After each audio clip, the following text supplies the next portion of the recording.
Okay, greetings everyone. I'm from Winston-Salem. My name's Sharon Vogler. I serve as the Director of Alumni and MBA Career Development in the School of Business. I've been with Wake Forest for 12 years and have spent all 12 of those years in some capacity serving as a career advisor for our business school students. And so I'm really thrilled to facilitate this panel today that is made up of not only our business school alums, but we've got some college alums that, of course, that will be participating on the panel and attending the event. I'm also thrilled to welcome our alumni from all programs, all majors, who have also decided to join us this evening for the first time. So I'm super excited to welcome them to this panel. Our next panel will be on Monday, November the 11th, and that topic will be on careers in media and entertainment. Without further ado, I'm going to get us kicked off by asking our panelists to introduce themselves. Tell us what program and major you attended while you were at Wake Forest, your affiliation with the university, where you work and live. And Mary Caroline, I'll start with you. Hey y'all, I'm Mary Caroline Funk. I graduated from Wake in 2018. I was a communication major. I currently work at Wake in athletics, and I live in Charlotte, but go back and forth a good bit. Wow. Brett? Hi, everyone. My name is Brett Lingerfeld, class of 21. The BEM major was a concentration in marketing and a minor in economics. And I work for Lowe's Home Improvement as a marketing coordinator, working on our experiential and activation work with our NFL and other sports properties. Very cool. Kendall? Hi, everyone. I'm Kendall Peters. I am the Senior Director of Business Analytics at the Minnesota Vikings. I graduated a while ago from it was formerly called the MA program. I graduated in 2014, and I am in or outside of Minneapolis, Minnesota. Getting a little chilly up there? A little bit? Just a little bit, but we're not going to think about that. No, not right. We're going to focus on the sunshine. All right, Elizabeth. Hi, everyone. My name is Elizabeth Cove. I graduated from Wake's Business School as a BEM major in 21 with a concentration in marketing. I work at the NFL, started in the rotational program right out of college, which is a 2-year program where you rotate through different departments, and ended up working in our international growth strategy group. So I've been at the league for 3.5 years, specifically focused on international strategy for the last 2.5, but excited to be here today. We're excited to have you all. Thank you all for investing your time and helping us educate not just your fellow alumni, but our students who are in the business school and in the college. And Celia, I didn't see your name. If you're hiding somewhere under an alias, please speak up. Maybe something really important came up with the Atlanta Braves. We will hopefully get to hear from her later in the event. But Elizabeth, let's stay with you. I'd love for you to tell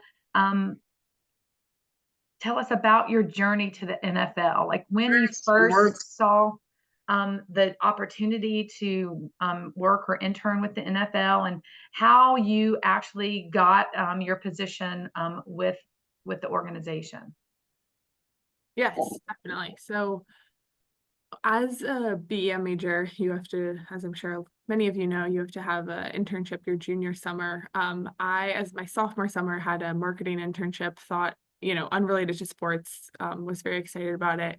Ended up going through it and maybe not liking marketing as much as I thought I would, which actually was a really helpful experience for me. So then I came back to the drawing board and was like, okay, let me try something new. Was going to go work for Marriott my summer of junior year, and then COVID hit. So that obviously presented several challenges. From there, I went to work for a startup selling antibody testing, COVID antibody tests. And I literally I was employee number 3, and I would just Google outbreaks and then call restaurants that had COVID outbreaks and try to sell antibody tests. So not anything that I thought I would be doing, but we were in a pandemic and I needed a job. And so through that experience, I kind of reset all of my expectations and kind of came to the understanding that I really liked working cross-functionally and working for an organization that I could do a lot of different things and wear a lot of different hats. So I came back, I knew that I wanted to start my career in a more corporate environment, and at least for the first couple of years, kind of understand how that works from a big organization with a good structure. So I decided to look for rotational programs. I think my journey to the NFL was very untraditional. Most people, it's their life dream, and the rotational program is a very small program that is pretty sought after. So I definitely got really lucky. I actually found the program on Handshake.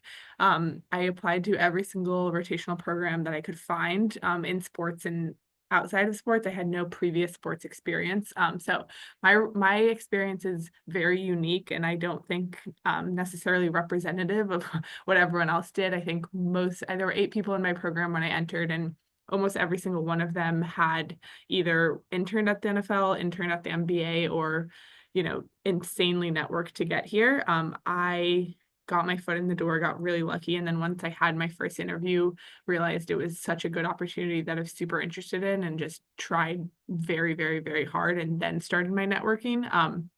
But I would say if I've learned anything, it's definitely that the sports industry is very small, and it's very helpful to get your foot in the door somewhere and then from there build your relationships to get where you need to be. Obviously, we can get into more of it, but I think it's, a lot of people are interested in starting at the leagues or a really, well-known club, because that's what we all know. But I think there's so many other ways to get your foot in the door, and adjacent industries like legalized sports betting. There are a lot of different companies that touch sports, and getting your foot in the door and building those relationships is really the key to get your job where you want to end up later on. So even if you don't start at the NFL or start at whatever place you want to end up at, I don't think that's an issue at all. I think it's very transient, and a lot of the skills are super transferable, which is a good thing. And so you saw the opportunity, you just like filtered or did keyword searches in Handshake on rotational programs and happened upon the NFL rotational program and dropped your resume without knowing anyone who worked at the NFL. Yeah, so it sounds crazy. I still look back on it and I don't know how it happened. I got really lucky, but I will say, I applied to upwards of like 25 rotational programs. And then once I would work very hard to make sure that my application, my resume, I would change my resume to be very applicable to the specific rotational program. But in terms of how I got that first interview, it was cold. Wow, very cool story. And I also love how you had to be really nimble and adaptable when COVID, like knowing what you don't want as part of your experience and your journey, and then having to be so nimble during the pandemic. We all had to be really creative, and things didn't really work out, right? And probably the way you planned it all out in your mind. But it's a really fantastic story. Kendall. Yeah. It's been a while. It's so good to see you. Thank you. It's been far too long, but And happy to chat. You want me to just go through my background and how I what I got want to here? hear, how'd you get there? I Yeah. kind of remember, I might even can tell part of this story, but go ahead. Yeah, for sure. Yeah, so like I was saying, I graduated in 2014 from the MA program. At the time, I believe it's the MSM Miss them program now. Yep. Yep. currently. And for me, probably a little bit different than Elizabeth. I kind of knew I wanted to be working somewhere in sports. I didn't fully know what that meant.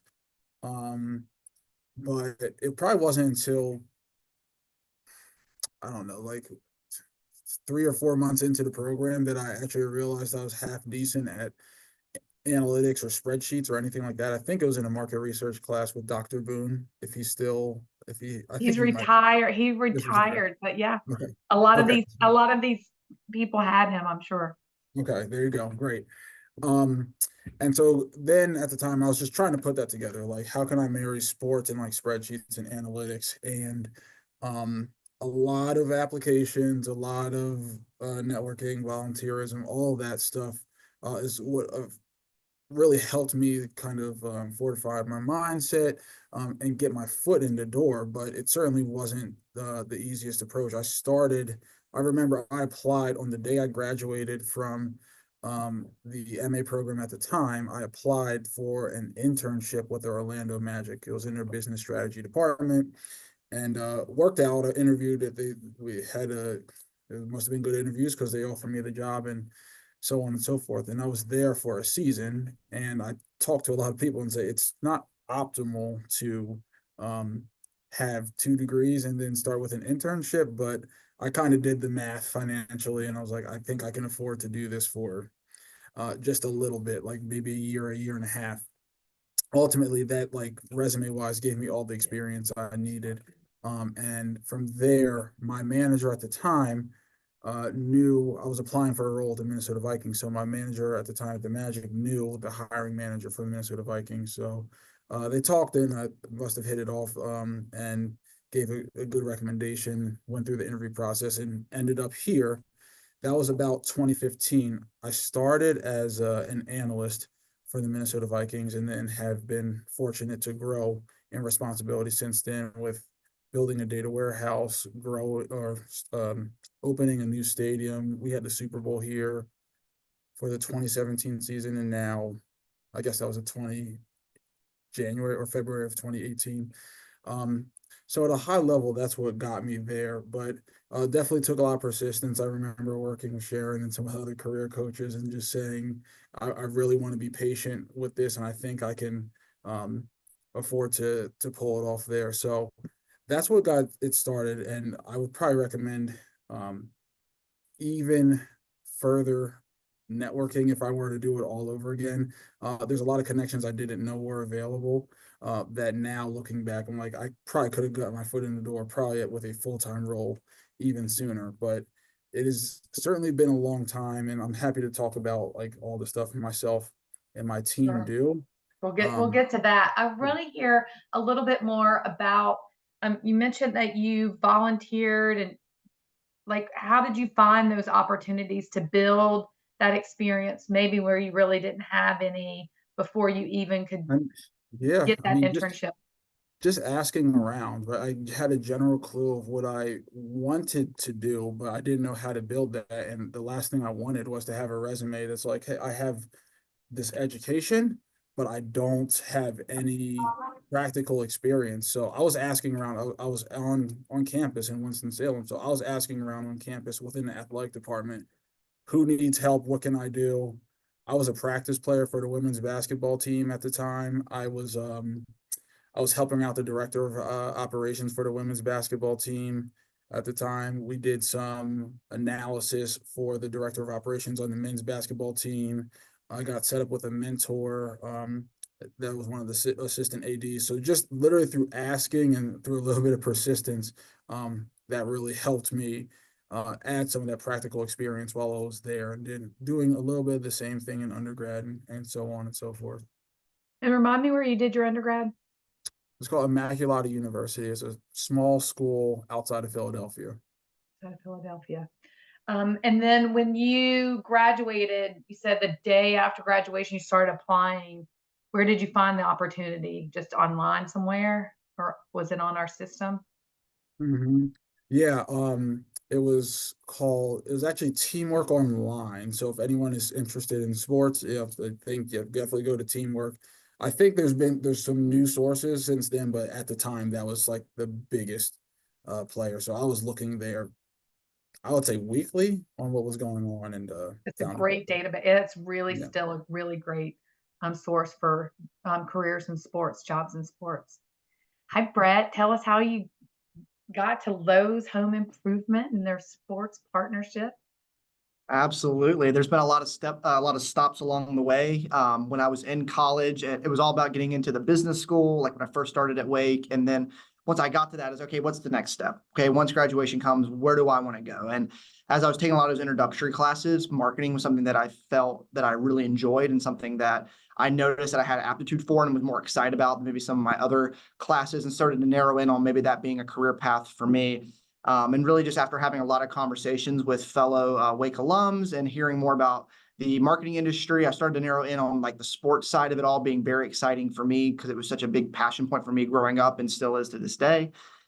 With that, had a couple of stints with internships where I was with the Winston-Salem Dash, which was the local minor league team. That was kind of my first foray into the sports world, and really enjoyed that experience and learned a lot that sophomore summer, but wanted to keep expanding my skill set. And so that kind of led me to a couple of stops at Leaderfield IMG College, working on the agency side for some of our Wake Sports Properties partnerships that we had with our football and basketball team. So that was really great while I was in school to continue to get that experience. And then had an internship with Wasserman, which is a large sports marketing agency, my junior summer, right around that COVID timeline, which was very fortunate that they transitioned to an online internship. But then as I was nearing graduation, I was really enjoying kind of the agency experience that I had, and following my graduation, ended up interning at CSM Entertainment, Sports Entertainment, while working in new business development. So what was so great about the agency side for me, especially within sports and entertainment, is it allowed for me to get my foot into the door with that full-time experience and to really touch a lot of different sports between F1, football, basketball, baseball, like really just kind of got to run the gambit on a bunch of different sports that all were kind of doing a lot of different things. Like some of them were more focused on how are they showing up in their retail locations. Some of them were how are we showing up at our big sporting events. So it was really just a good variety of experience that I was gaining while on the agency side. And I think that's something that I've always appreciated about kind of how I got to this point, because ultimately that varied experience that I had with CSM has led me to Lowe's, where I really started to figure out that I enjoyed more of the activation and experiential marketing side of sports marketing. So obviously with sports being these really big, really robust entertainment industry with a lot of in-person experience based around it, these big brands like Lowe's really found opportunities to show up at those big events, Super Bowl, NFL draft, or some of the events that I've been at with our NFL partnership. It's just been something that's been really exciting for me, and really have enjoyed being able to tap into those fans and try to convert them to be customers of Lowe's. It's nice retail, sports, putting those two together, marketing, super cool. I'm gonna put a pin literally in like I'm gonna let Mary Caroline, we got Celia. Yay, we're so glad to see you. But we're gonna come back to you. I want you to talk about and explain to everyone what activation is, what sports partnerships and sponsorships really are, and what those functional qualities within an organization are. Because in my line of work, I am a person who has to know where all the jobs are. And I see a lot of jobs in this activation partnership. So I want to get back to that. And so Mary Caroline, you didn't go far. You didn't go far at all. I did So not. tell your story. So I, in college, knew, I was an entrepreneurship minor and communication major, knew I wanted to do something in kind of entertainment more broadly.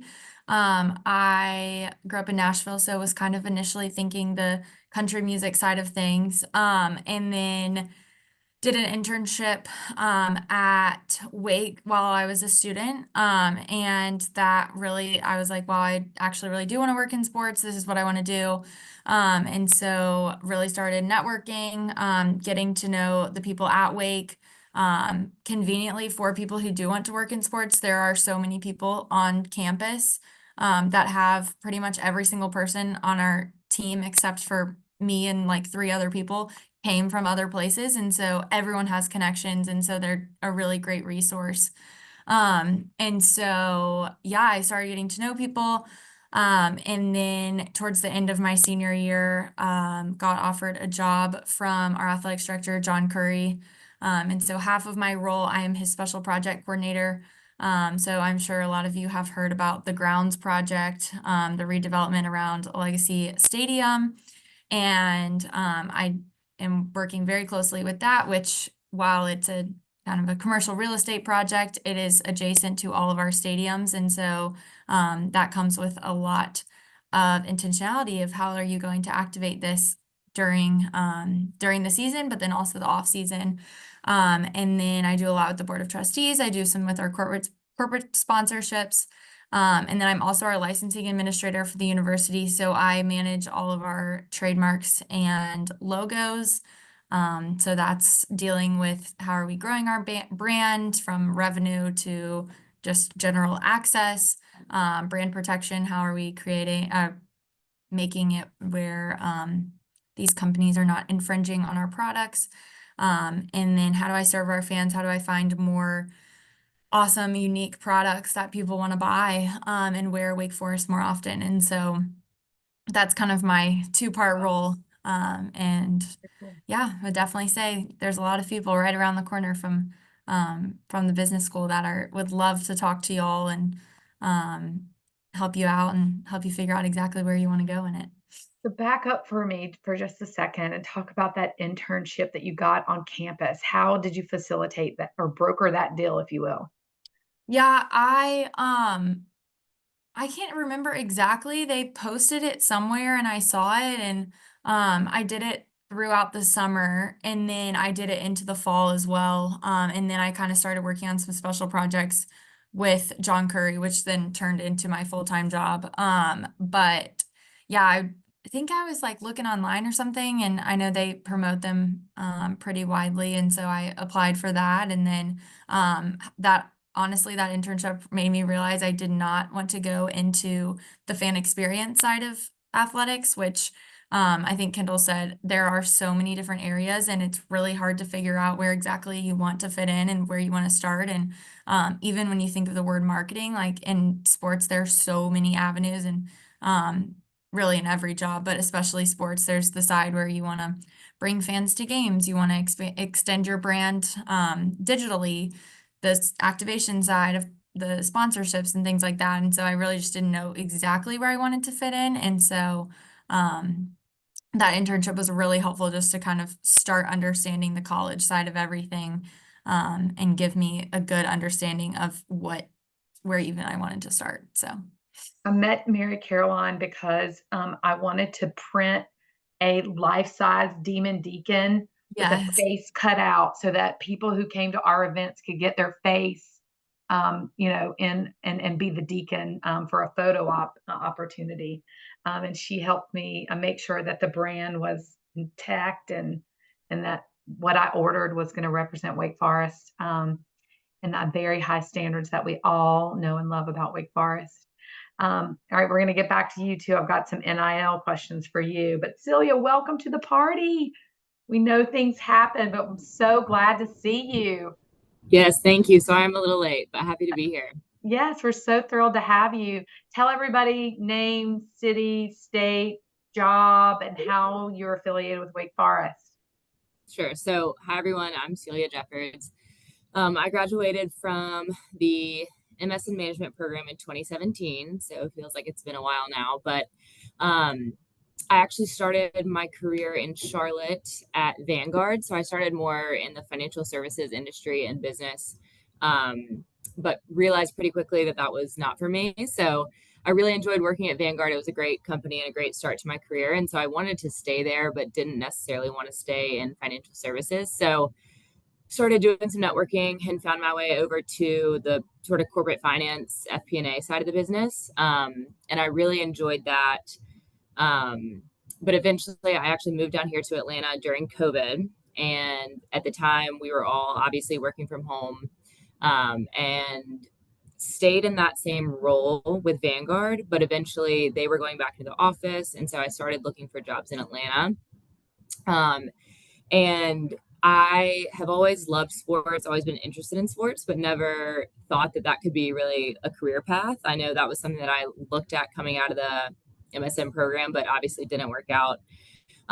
So I just started looking. I started looking at every team in Atlanta. I started looking at sports marketing agencies. I wasn't exactly sure what I wanted to do. I knew I could stay in finance, which was my primary role and what I wanted to do, but I was open to all sorts of stuff. So I know Teamworks Online was mentioned earlier. I definitely dug in there, but I actually found this role with the Braves just going onto the Braves career site. And there was a senior financial analyst role open, which was truly felt like the stars were aligning for me because that was exactly what I was looking for. And so I have been here for about a little over 2 years. I started in March of 2022, so unfortunately missed the World Series run by a few months, but that's Barely, okay. just barely. And yeah, I'm in a finance role now. We have a pretty small team, so I'm involved with a lot of different teams. I am in charge of pretty much all the big revenue generators, so concessions, retail, corporate sponsorships, marketing, and then I also have baseball operations under my purview. So a lot of things going on. Very, very cool. I'm going to get back to, got some questions for you too about working with the Braves and in the Battery, which is a super fun area of Atlanta if no one's ever gone. All right, Elizabeth, let's come back to you. I want to hear about a day in the life. And this is a question that I'm going to ask everyone. But like, what's a project that you've recently worked on or currently working on specifically, and how do you feel like you're making a difference within your organization? What a big question. I don't know if I can answer it all in one, but I think I maybe helpful to give a little bit of context as to what my specific group does. So I sit within the international strategy group of the NFL, which is an interesting growth area for us. I think, as everyone knows, the NFL is pretty ubiquitous and dominant in the US. So in terms of our media deals and a lot of the revenue drivers, as Celia was mentioning, we've kind of tapped out the market. So I think over the last couple of years, we've been tasked with trying to make a lot more money. And the only way to do that is to attract and retain new fans. And given that the most people in the US are either a fan of the NFL or have chosen not to be a fan, I think we had to go find new fans elsewhere, which is why we were tasked with growing and trying to at least size the market internationally. So on a day-to-day, I think what my group does is think about long-term growth opportunities. So the main thing that we're working on right now is market prioritization. So in the entire world, what specific countries make the most sense for investment and activation strategy. So I think internationally, the biggest thing that we do is play games. So we just had 3 games in London. We had our first ever game in Brazil in September, and next week we're going to Munich. So that's a huge catalyst, but I think it's so much more than just the game. So we use the game as this to create a step change with media, and we really use it as a way to attract and engage the fan for the first time.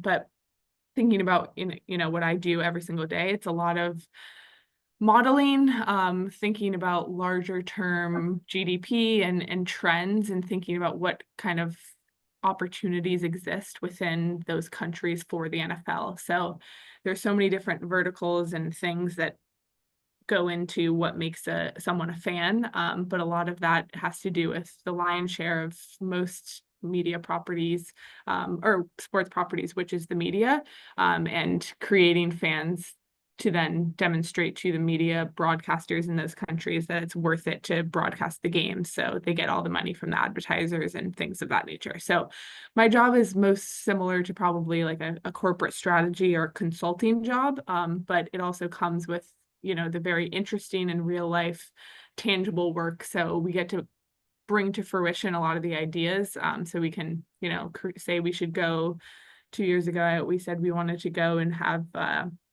fan experience event in Cape Town, South Africa, to really just test out the market and understand kind of what the demand would be. So we got to go over there, test out a few things, realized it probably was a little bit too early to test out that market. And just given a lot of the different dynamics there, maybe it wasn't reaching the exact goals we wanted. So it's very high level, long-term strategy. We don't have a lot of the data available internationally. We're kind of running and trying things out and testing and learning, which I really like. But I will say that, before I came into the NFL, I had no idea what to expect. And within the rotational program that I was a part of, I got to try out different jobs, which was super, super helpful. And I think the biggest thing that I learned is, one, it's more important and helpful to go try out a job that you don't like more than you do like, because that really informs what should drive you. And when you do a job that you don't like, you really understand the value of doing a job that you do like. And then two, in sports and probably in all industries, I've only ever worked at the NFL, so it's hard for me to say, but I do think it's really important to just be super adaptable. And any job that you do have at the early in your career, it's helpful to understand the dynamics of that job, organizational structures, and really at the end of the day, what your job is to help lessen the load of your boss and serve your boss and your team in any way that you can add value immediately. So regardless of what you do, I've tried a lot of different sides of the business, some more fun than others, but the constant is that even though sports is probably a little bit more fun, it's still the same skills that you're going to do anywhere else. So if you want to end up in sports, you can still absolutely get the skills that you need to in any other industry right out of college, and then just come in with the mindset that you're willing to, adapt and be flexible and add value in any way that you can. And so you're out of New York. You live in New York? Yeah. I work in the New York headquarters right now in New York City. So I live in New York. And you get to travel when they take the games globally. You get to go to the games and do some pre-work too in those markets. Yeah, so I have a very unique, I'm very fortunate in that I get to travel everywhere that we go. So I just got back last week. I was in London for a month. I was in Brazil before that, and I go to Germany in 2 days. So Wow. I kind of got on the train of the international expansion right before everyone else hopped on it. So I get to travel, and now that everyone else wants to do it, who knows, maybe I'll get cut from the list, but for now I still get to go. Right, literally ride the wave, right? Ride the wave. All right, your next question is going to be, I'm going to get everyone else to talk a little bit more about some specifics. We're going to come back with the specific skills. You say gain skills, and I want to hear about technology and other experiential kind of skills that you think people need. All right, Kendall, what kind of data are you analyzing there for the Minnesota Vikings, and how's it making a difference? Yeah, I preface this with a lot of people I talk to and say it's not player data, although that is like super fun. I wish I could be the person that said I did the analysis to help draft Justin Jefferson. That was not me. We are focused on the business side. So probably a little bit similar to Elizabeth, like our focus is on our fans and consumers, growing our brand, and making sure we stay healthy and hopefully continue our success locally, nationally, and internationally. So think about every data point that comes available. We live in a digital age now, so pretty much anything you do, especially if it's digitally, has the opportunity to be captured. So we're talking big data, billions of rows, all of that stuff. The first part of my job and my team's job is to ingest that data and make sure it doesn't just sit in the ether, but especially the ones that we own, we have easy access to that. The second part is making the data make sense. I don't know how the general age of this crowd, so I'm going to say this, and if it makes no sense, I can try to do another example. I usually point to the Matrix, and if you've ever seen that movie, there's just a bunch of ones and zeros and binary columns, and it's just it looks like nothing. If you're not an analyst or analytically inclined, you look at that and you're like, means nothing to me.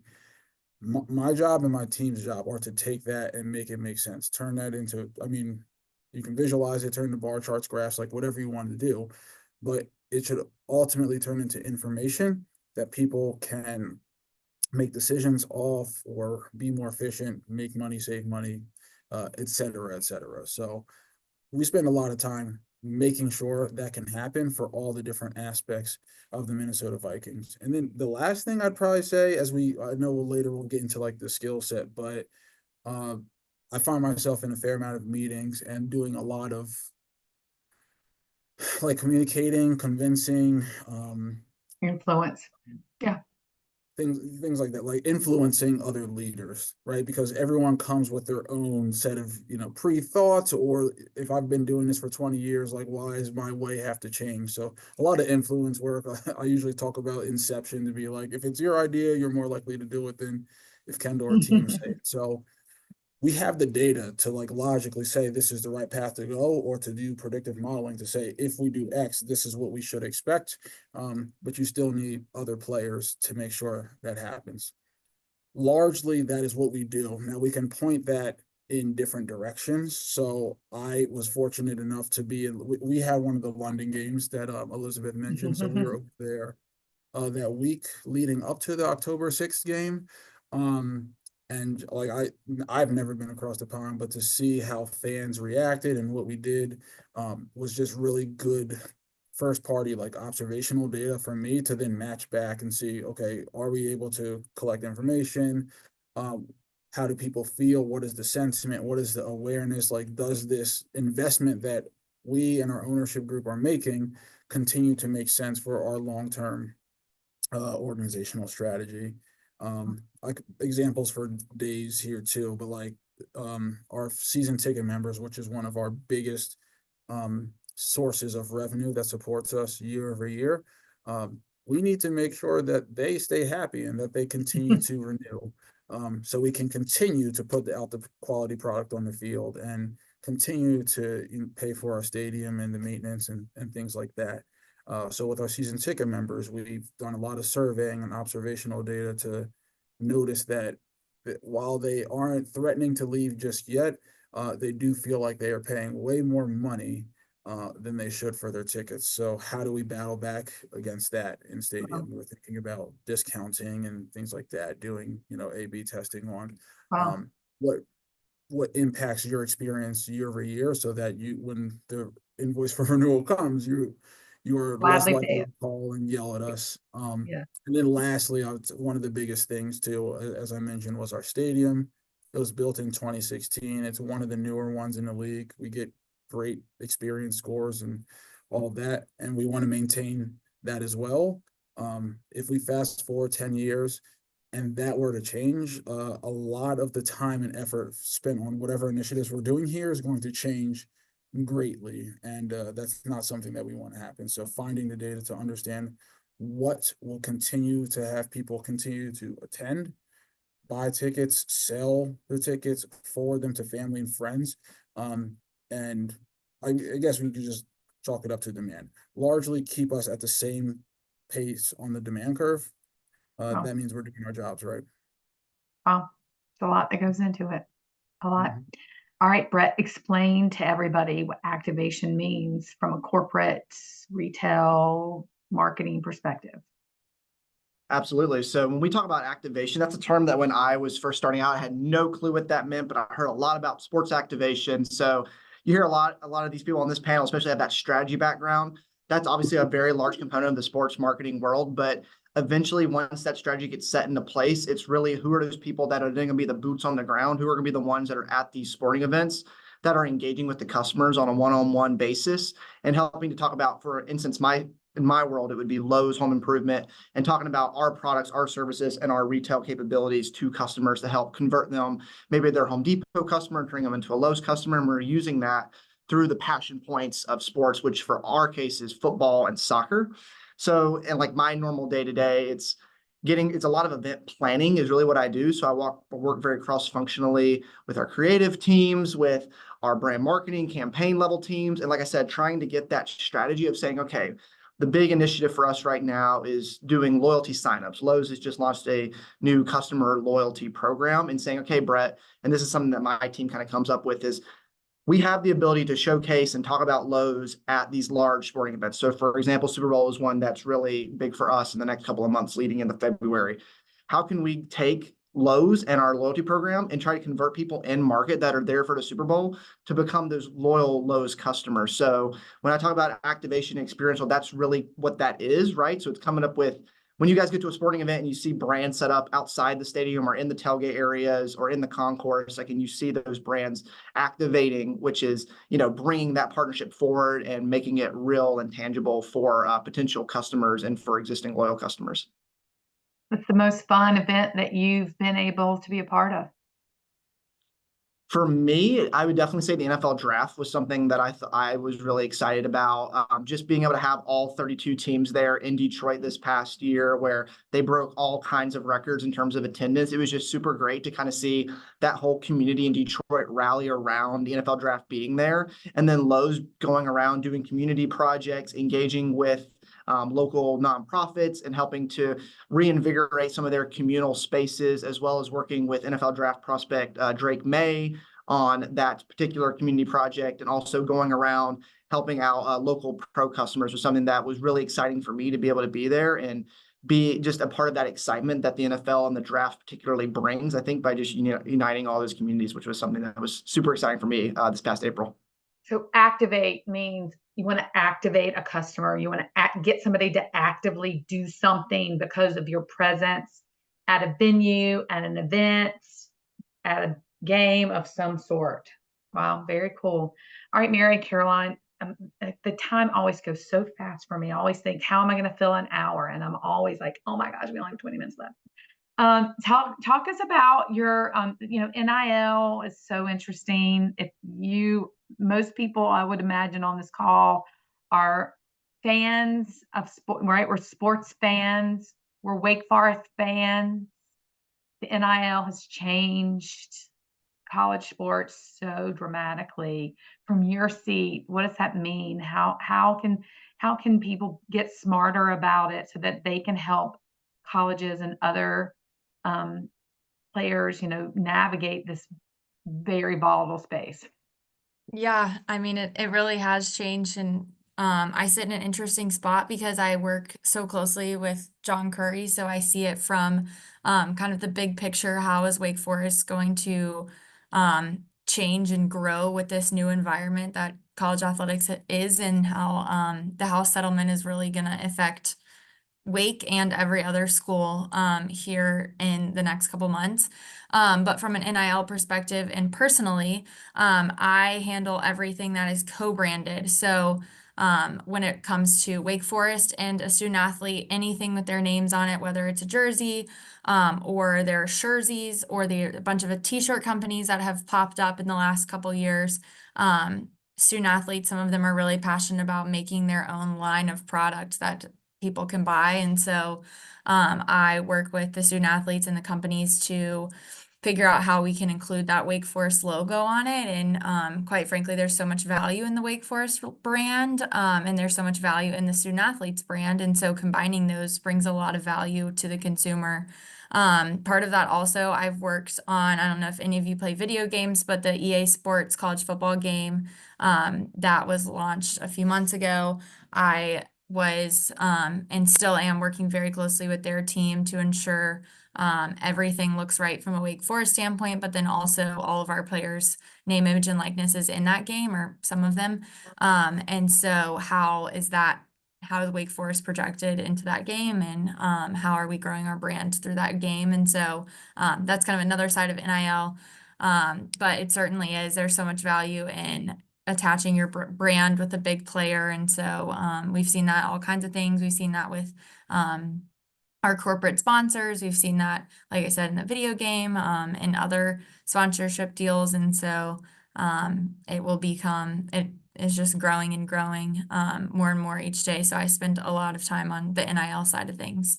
So is the student required then to report any NIL to the office? Like, how does that work? Like, if I'm a really fantastic basketball player and I have this NIL deal where I want to make my own, somebody wants me to, sponsor a t-shirt or whatever. How's that work with the athletic office? Are they required to report that kind of stuff? And so that then there's that collaboration. Yeah, and like the rules in the last couple of years, or like in the last couple even months, have changed. So it's a little different, but we have a director of NIL strategy, Regan Lines. If any of you are interested in the NIL space, I'm sure she would love to talk to you. But she works really closely with agents that players have, or just companies that they're working on a deal with.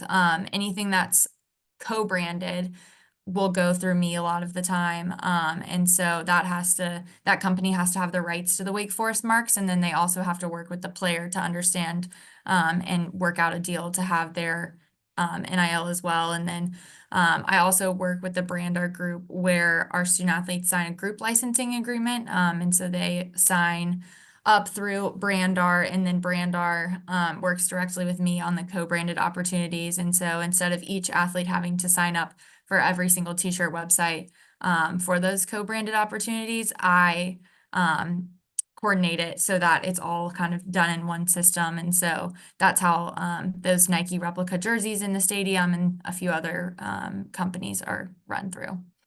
It sounds so complicated. Yes, it is. And it's just changing so quickly that you finally feel like you get it and there's something new. I'm sure. Very volatile space. Yeah. So Celia, do you work there at the Braves Stadium? Tell us what that's like, and tell us about some really interesting projects you've worked on. We do, which is a lot of fun. So our offices, if any of you have been down here to Truist Park in the Battery, our offices are right above the Terrapin Brewery, which is like right at the Chop House, like right behind first base. So we have like the top 3 or 4 floors above the brewery, which is great. It's a great environment, a great atmosphere. It's awesome to see, not only fans every single game day, but you also get to walk out in the Battery and see people that come from all over the Southeast and really all over the country to visit the Battery and do all the things that we have to offer here, which is awesome. But yeah, so I guess a few things I'm working on right now. We're really heavy into our budget season right now. I'm sure some of you may have your hand in that too. So that has really been my life for the last month or so, and just trying to getting everybody in order for 2025. And we have a lot of fun things going on, outside of our normal operation for next year, which I've gotten to work on. So we're hosting the All-Star game next year, which will be a lot of work, but it's going to be a great experience, I think, for everybody just to host like another MLB wide event here in Atlanta. And then we're also we're hosting a game at the Bristol Motor Speedway next September, I believe. So that's been another fun project. It'll be the first ever baseball game there, and hopefully it'll be the largest crowd at a baseball game too. So we're working with the Cincinnati Reds kind of jointly on that project, which is a lot of fun. But yeah, I think there's just, I think being here at the Battery brings a lot that the Braves didn't necessarily get to do when we were down at Turner Field. That was more in the downtown area of Atlanta.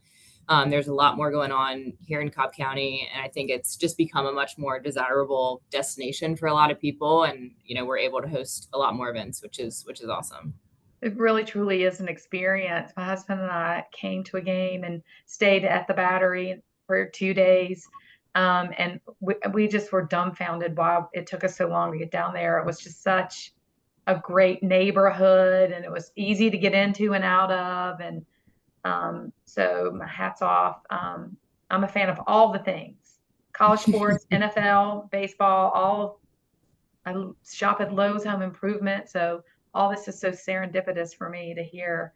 I'm kind of fan geeking out on all of this. All right, so I'm going to start with Celia, and this is a question for everyone, and then I want to try to go quick so we can leave time for some questions from our attendees. Celia, hard skills that you use every day. When I say hard skills, I mean things like Excel, like fan ticketing, something, like databasey things, and then top 2 or 3, and everybody has to use something unique, like more power skills, like softer skills that you think are just critical in your space that someone needs to have in order to thrive. Yeah. I'll be quick. So I know you mentioned Excel, but honestly, that is what I use all day, every day. We also use Workday Adaptive as our financial system. So I think all of those sort of hard skills like modeling and analytics and all that stuff, I always say, I think you can learn those things. I don't think that I was an expert in that when I started working, and now I probably would consider myself an expert. So I think that all those really hard skills that you use every single day, those can always be taught. So if you don't know those things, don't sweat it. You can always learn on the job. And then I think it might've been Kendall who mentioned this before, but I think when people think finance or when people think analytics, they think it's just all these huge data sets and numbers, but really I always say that the biggest part of my job and the most important part of my job is communication. because if I can't communicate to my business partners who are, trying to determine how much player payroll we have to work with, or how much we're going to need in sponsorship revenue to, meet our debt covenant or whatever it is, like, unless you can communicate that to them in a simple and understandable way, like, we aren't going to get anything done. So I always say that being able to digest information and communicate it effectively to business leaders is the most important thing that I do. I'm sure every single person will say communication is critical. So Glad I got to for go you first. attendees, if nothing else, network, communicate. But Elizabeth, tell us what kind of hard skills that you use there and what you think is critical from a power skills perspective. Yeah, I agree with everything Celia just said. Definitely Excel, but to her point, you can learn that all in the job. I mean, I live in PowerPoint too, but it's nothing crazy. I think it's probably easier to learn on the job anyways, because people have specific ways that they like it done anyway. So don't worry about that. I think, as she said, communication, definitely adaptability, and just willingness to learn. I think coming in and being willing to do any job, any task, not thinking that anything is beneath you, because I think a lot of times doing those tasks will help you form relationships and build the rapport that allow you to do the more fun and interesting and strategic tasks when they come up. Great advice, Kendall. I would say something new on the hard skill side is SQL or SQL, just database coding. For that, I mean, I would mirror everything that Celia and Elizabeth said. I learned that on the job pretty fast, and I would not say I'm the best, but I can get enough out of it. Soft skills, if I can't say communication, I would say empathy. And what I mean by that is to be able to like truly put yourself in somebody else's shoes, and to understand where they're coming from, why they're making decisions a certain way, or why they're showing up in a meeting a certain way. The better you can do at that, I guess this kind of links back into communication, will be the better you can like change your PowerPoint or change how you communicate with them to get where the organization needs to go. So I struggle with that a lot, probably my first 5 years, and still work to do, but it's helped me a lot. Super helpful. Brett?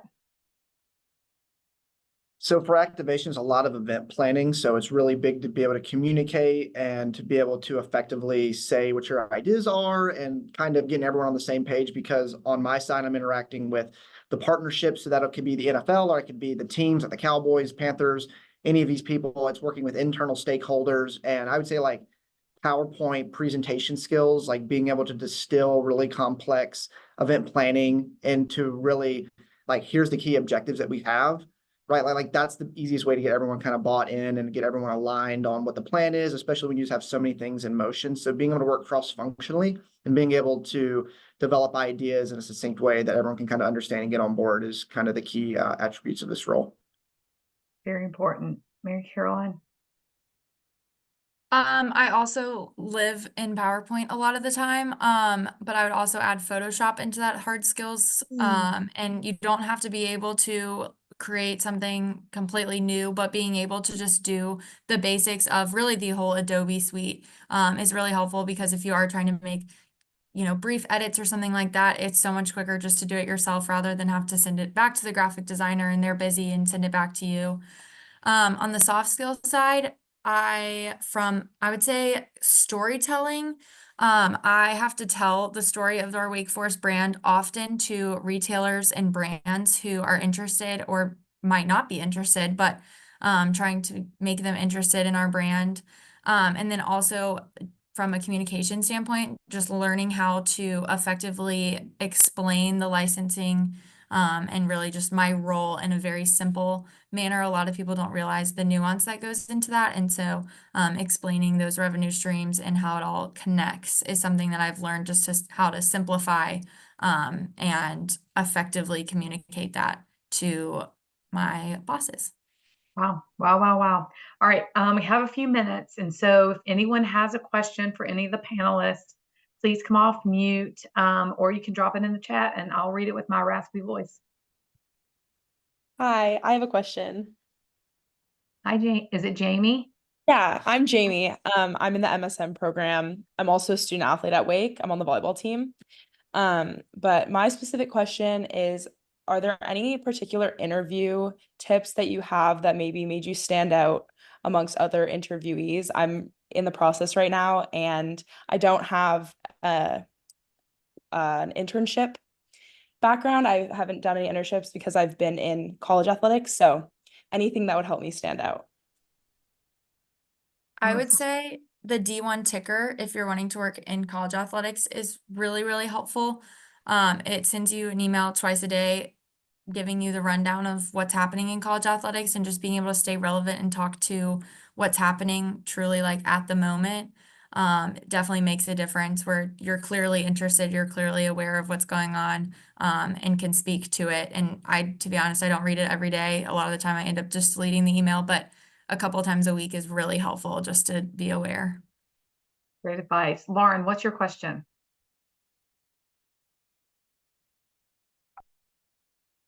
Hi guys, my name is Lauren. I'm a junior here at Wake, also BEM major. And I know a lot of you guys mentioned like the relationship building that happens internally. It's like I had a great relationship with this guy and he was able to recommend me, elsewhere. So what are some of the like outside of obviously doing a good job, knowing what you're doing and performing well, what are some of the things that help to cultivate those relationships and make people remember you?